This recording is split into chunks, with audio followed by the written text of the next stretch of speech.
Bismillahirrohmanirrohim. Mana bugun yozning issiq kunlarida domashniy kokteyl tayyorlaymiz. Bizga kerak bo'ladi domashniy sut, yarim litr, yarmiga bananli qilamiz.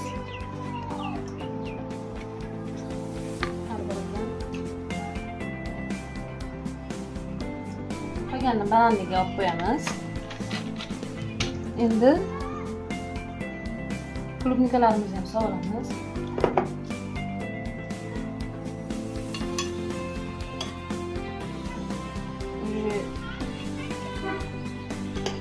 Bu yoq issiq sezon, yoz, muzdagi ichimliklar juda ham yaxshi ketadi. Ayniqsa u uy sharoitida tayyorlangan bo'lsa. Bolajonlarga ham bemalol bersanglar bo'ladi. Qo'limizni chayqab olamiz.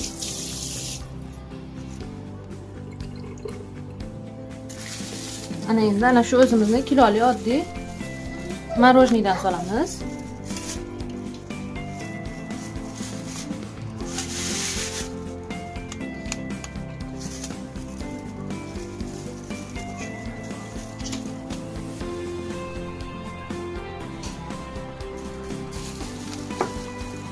Bundan ham xohishga ko'ra qanchalik anaqa bo'lishini istasanglar solaverasizlar, mana bo'ladi o'zing.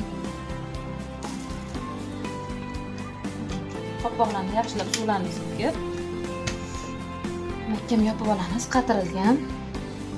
Yoqamiz. Qo'ying.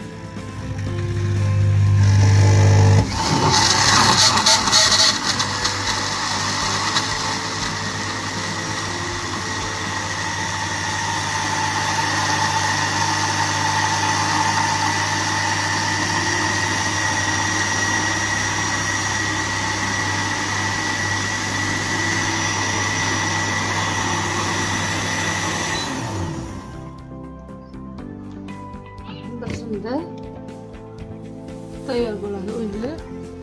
Klubnikalar ezilib, mana chiroyli rangga kirdi.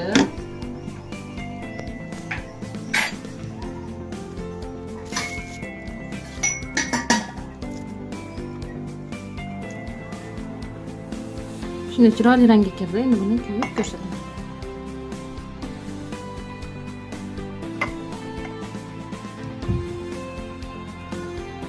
Mehmonga kelinglar.